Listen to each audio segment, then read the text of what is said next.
بسم الله الرحمن الرحيم.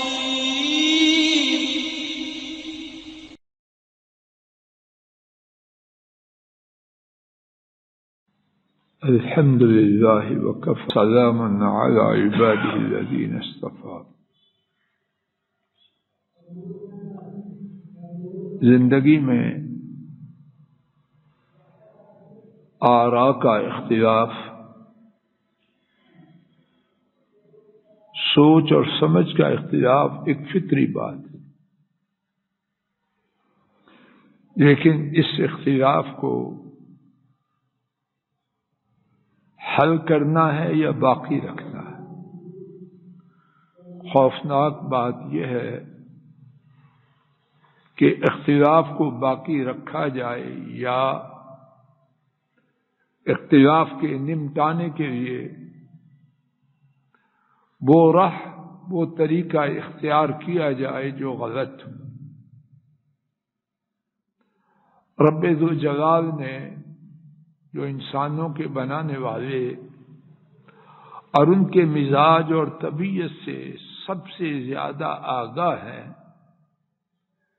اختلاف کے ہونے کی نفی نہیں کی، لیکن اختلاف کے مٹانے کے لیے صحیح ترین بلکہ وہ طریقہ بتلایا ہے کہ جس کے سوا اختلاف کے مٹانے کا ہر طریقہ غیر صحیح ہے۔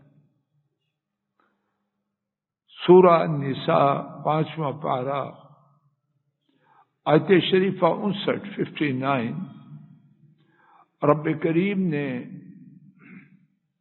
بہت ہی خوبصورت صاف واضح الفاظ میں اختلاف کے مٹانے کے لیے بہترین صحیح ترین اور ایسی تدبیر دی ہے جس کے سوا ساری تدبیریں غلط۔ فرمایا فَإِن تَنَازَعْتُمْ فِي شَيْءٍ فَرُدُّوهُ إِلَى اللَّهِ وَالرَّسُولِ۔ سو اگر تمہارا کسی بارے میں جھگڑا ہو جائے تو اللہ کی جانب اور اللہ کے رسول صلی اللہ علیہ وسلم کی جانب پلٹ آؤ۔ اور اللہ کی جانب پلٹنے کا مقصد اللہ کریم کی کتاب کی طرف آ جاؤ، اور اللہ کے رسول صلی اللہ علیہ وسلم کی طرف پلٹنے کا مقصد آپ کی سنت کی طرف آ جاؤ۔ اور صرف یہی نہیں کہ اس بات کا حکم دیا، بلکہ اس کے ساتھ بہت ہی زیادہ سخت بات بھی فرما دی، ان کنتم تؤمنون باللہ والیوم الآخر، اگر تمہارا اللہ کے ساتھ ایمان ہے اور قیامت کے دن کے ساتھ ایمان ہے۔ کیا معنی؟ اگر ایماندار نہیں، اللہ پر ایمان نہیں، قیامت پر ایمان نہیں، جاؤ جدھر جاتے ہو جاتے رہو۔ لیکن اگر اپنے تئیں ایماندار سمجھتے ہو، ایماندار جانتے ہو، تو تمہارے لیے اس کے علاوہ اور کوئی اختیار نہیں، کوئی چوائس نہیں کہ تنازع کی صورت میں، اختلاف کی صورت میں کتاب و سنت کے سوا کسی اور طرف جاؤ۔ اور اس کے بعد کیا ذالک خیر و احسن تاویلا، ذالک وہ، ابھی بات ساتھ ہے لیکن اشارہ دور کا۔ کیا مقصد؟ کہ جھگڑوں کے نمٹانے کے لیے، تنازعات کے مٹانے کے لیے، اختلافی امور میں فیصلہ کروانے کے لیے کتاب و سنت کی طرف آنا، وہ یعنی یہ بہت بڑی بات ہے۔ اور پھر اس کے بعد فرمایا خیرن بہترین ہے، وَأَحْسَنُ تَأْوِيلًا اور انجام کے اعتبار سے سب سے زیادہ خوبصورت۔ اب ہے بھی بہترین اور انجام میں آپ کچھ بھی سمجھیں خیر اسی میں ہے جو بات کتاب و سنت میں ہے۔ ہم کیسے ہیں، ہماری ایک بڑی تعداد اس سرے سے اس طرف نہیں آتی، اور جو آتے ہیں پنجابی میں مطلبی، اگر سمجھا کہ کتاب و سنت کی طرف آنے میں دنیاوی مفاد ہے، کتاب و سنت نعرے لگاتے ہیں، اور اگر سمجھا کہ اس کی طرف آنے سے ہمارے مفادات ٹوٹیں گے، نہیں جی نہیں جی نہیں جی۔ آئیے آج کے سبق میں صرف 2 واقعات اللہ والوں کے سنتے ہیں جن کے ایمان کو اللہ نے معیار بنایا۔ وہ کیسے تھے؟ پہلا واقعہ سیدنا امیر المومنین عمر بن خطاب رضی اللہ تعالی عنہ کا۔ امام عبد الرزاق نے حضرت سعید بن مسیب رحمہ اللہ سے روایت کیا، عمر فاروق رضی اللہ تعالی عنہ کا فیصلہ یہ تھا کہ انگلیوں کو جو نقصان پہنچائے اس کی سزا کیا ہے، دیت کیا ہے۔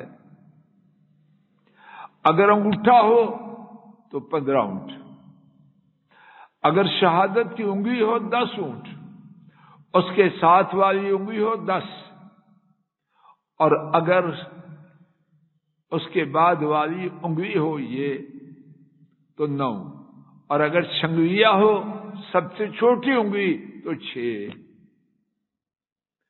6 چھوٹی انگلی کی، جس کو ہم چیچی کہتے ہیں، 9 اس کے ساتھ والی انگلی کی، 10 اس کے بعد والی انگلی کی، درمیانی انگلی 10 شہادت والی انگلی کی، اور 10 اور 15 انگوٹھے کی۔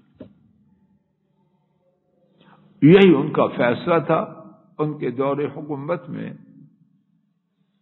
انہیں خبر ہوئی کہ نبی کریم صلی اللہ علیہ وسلم نے آل حزم کو دیتوں کے بارے میں، زکوٰۃ کے بارے میں چٹھی لکھی، اور اس میں آپ نے فرمایا کہ 5 انگلیوں کی دیت برابر ہے، ہر انگلی کی دیت 10 اونٹ، وہ چھنگلیا ہو یا انگوٹھا ہو۔ ان کے علم میں یہ بات آئی تو کیا کیا؟ اب اپنی شان و عظمت کا قصیدہ پڑھا، اور اگر وہ اپنی شان و عظمت بیان کریں تو بہت بڑی شان ہے۔ نبی کریم صلی اللہ علیہ وسلم نے صدیق و فاروق کو اپنے کان اور آنکھیں قرار دی، جنت کی متعدد مرتبہ نام لے کے بشارت دی۔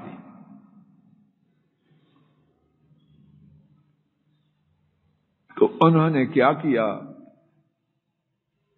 روایت میں ہے فَتَرَكَ أَمْرَهُ الْأَوَّلِ وَرَجَعَ إِلَىٰ السُّنَّةِ، انہوں نے اپنی رائے کو چھوڑا اور سنت کی طرف رجوع کیا۔ یہ ہے ایمان، یہ ہے مسلمانی، یہ ہے تابعداری۔ امیر المؤمنین ہے، دنیا میں ان کا دبدبہ ہے۔